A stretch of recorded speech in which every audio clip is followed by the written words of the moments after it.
I grew up in Venezuela and therefore have been directly exposed to the tumultuous political changes taking place there over the last 10 years or so, since the arrival of controversial President Hugo Chavez. Now, I also have friends with first-hand accounts of their experience of the recent shutdown, controversial shutdown, of national television channel in Venezuela, RCTV. Now, RCTV stands for Radio Caracas Televisión, and it's the longest-running television channel in Venezuela, broadcasting for over 54 years.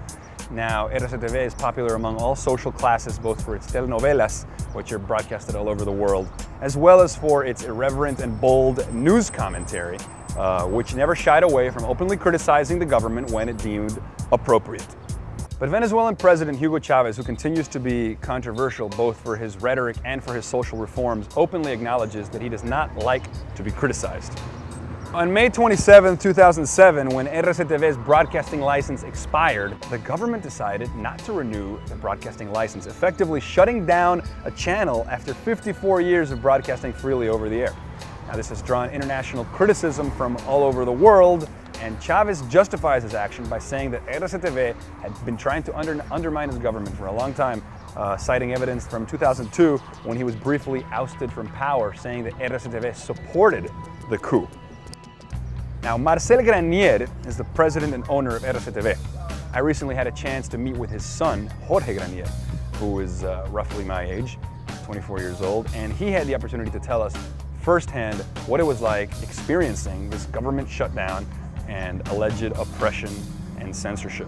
He can't handle criticism against him. That's why he doesn't debate. That's why he only uses cadenas to express to the people where only he can talk. Cadenas are national broadcasts where the president sings songs and talks about his projects for hours at a time. With all the stations. Every station having to cover it.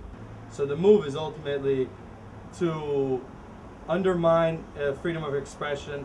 The move is to undermine counter views to his supposedly called revolution, and to himself establishing a totalitarian regime in Venezuela without opposition.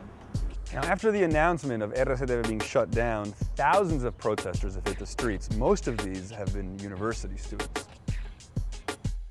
Do you think that this is going to lead to some kind of change? I think Chavez is scared, extremely scared by this move because he knows the magnitude of what it signifies.